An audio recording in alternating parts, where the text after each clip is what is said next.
Oi, gente, tudo bem? Hoje eu vou falar um pouco do que eu aprendi sobre o período gótico na questão de literatura e de artes, além dessa questão das igrejas, por exemplo. E como eu acho interessante a gente abordar esses temas hoje em dia, mas mesmo sem ser um movimento artístico separado, mas questões que a gente para pensar, não necessariamente se você for um artista, você pode pensar nessas questões. Bom, aí, no período gótico a gente teve vários tipos de contos, tipo o Castelo de Otranto, que foi, se eu não me engano, um dos primeiros, que foi feito em 1764, Horace Walpole e Frankenstein de 1818, aí já foi mais pra frente, né? O Mary Shelley, o Drácula, que também foi bastante importante, Bram Stoker e etc. Aí, esse tipo de movimento começou a surgir na Grã-Bretanha, ou mais ou menos onde fica o Reino Unido, em meados do século XVIII. Aí, bom, enfim, sabendo disso, o gótico ele foi uma reação literária a questões que estavam acontecendo socialmente em toda a Europa, por exemplo, o início da Idade Contemporânea, o medo das revoluções violentas, a desconfiança com o liberalismo econômico, as dúvidas sobre o racionalismo iluminista, e a ficção gótica ela responde com uma tematização do sobrenatural e com retorno ao mundo medieval no início, ou seja, era um gênero bastante de fantasia, mas foi passando o tempo e a gente viu que o gótico começava a falar de questões da realidade das pessoas mesmo, mas ilustrando de uma forma mais prática, né? Aí o que aconteceu? Teve a mudança do conhecimento renascentista para o iluminista, e o gótico ele é um contraponto das crenças da razão absoluta, uma pretensa objetividade, que o iluminismo, né, falava daquela coisa científica e mais direta, e nesse caso hoje em dia não é para contestar a ciência, mas para a gente se atentar sobre os olhares subjetivos de cada pessoa na sociedade. Bom, aí o que aconteceu também?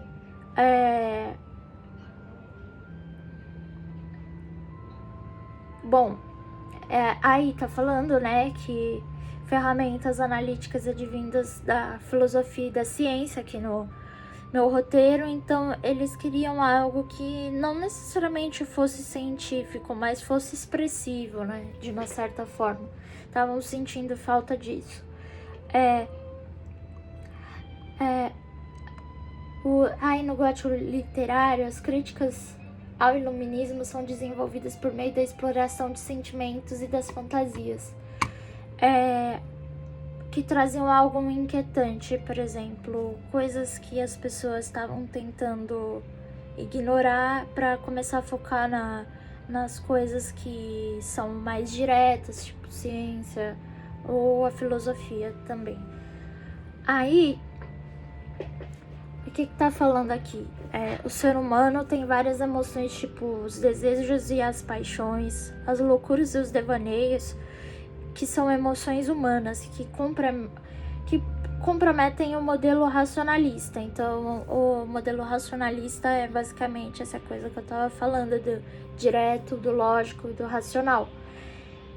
E pensando em hoje, não é pra gente sair odiando a galera que faz ciência, né, essas coisas, mas pelo contrário, a gente lembrar disso que o gótico trouxe, essa inspiração, pra gente usar hoje em dia, falando sobre o que tipo, as nossas subjetividades individuais.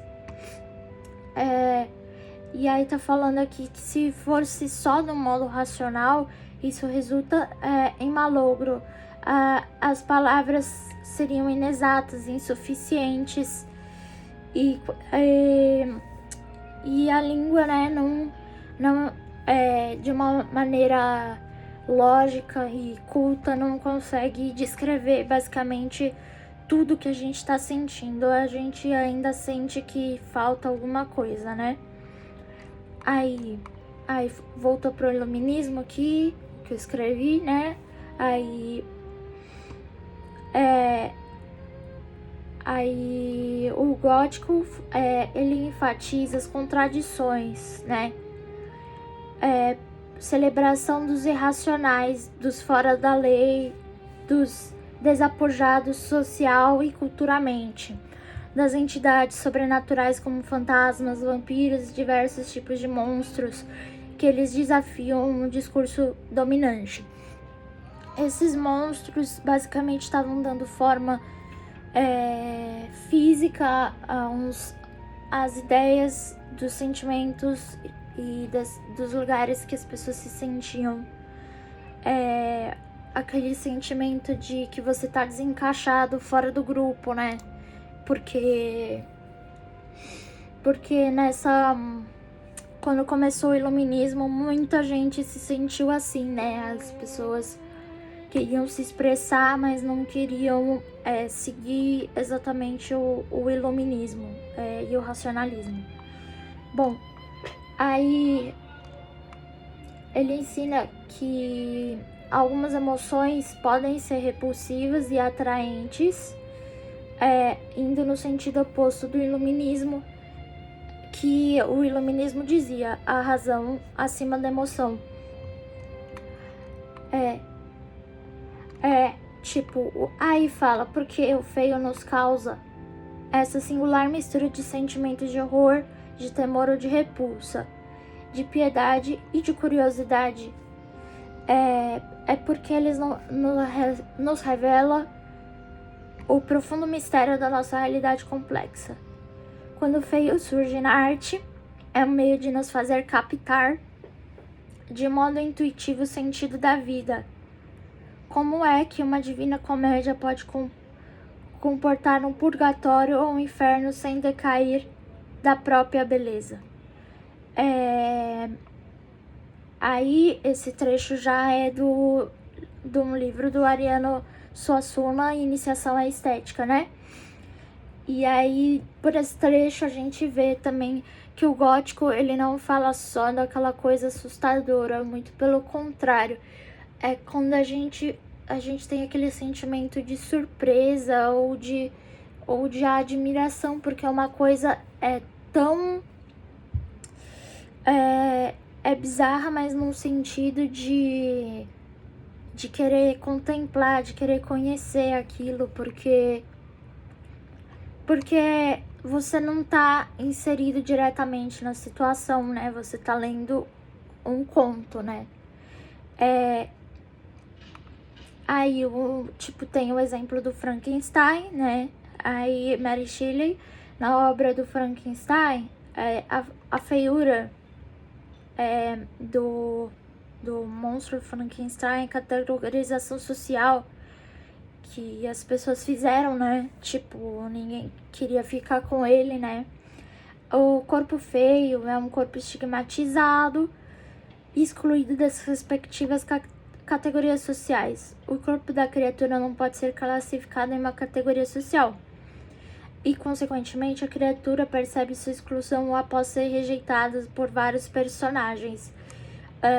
E isso a gente vê que continua sendo um conto bem atual, né? Tipo, nos dias de hoje a gente pode também fazer uma associação, né? E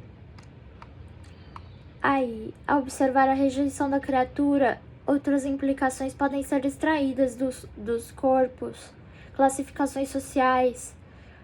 O corpo oferece uma visão sobre o fato de que todos os corpos são socialmente construídos, que as atitudes em instituições sociais determinam muito mais do que a biologia. Além disso, a criatura se torna um exemplo de como a feiura é tratada em uma sociedade definida pela beleza. No entanto, a criatura pertence a uma nova categoria, definida apenas por ela mesma, porque é inclassificável. O que, na minha opinião, eu acho que deveria ser, por exemplo, assim, a ideia de todo mundo, desde que isso não cause desconforto em alguém, né? A gente tem que pensar nisso, né? Não adianta a gente... Não é para sentir vergonha, mas é para se preocupar se os outros, tipo, vão estar em paz dependendo da situação, mas ao mesmo tempo não se importar demais com tipo, como a sociedade, né, define a beleza, ou o corpo aqui falando, né, a feiura e etc, porque o que importa é a nossa própria beleza, né? E aí, bom, foi isso que eu quis dizer com o gótico, né? E é bem diferente, assim, do que as pessoas pensam como gótico, né? E... bom, eu vou ficando por aqui e aí você coloca nos comentários o que você tem de opinião sobre esses temas do gótico, ou inclusive das coisas que você já viveu, das coisas que você observa hoje em dia, situações da sua vida que te lembram um pouco dessa questão do gótico, ou se você já leu algum conto gótico desses que eu falei aqui no vídeo. E é isso, muito obrigada.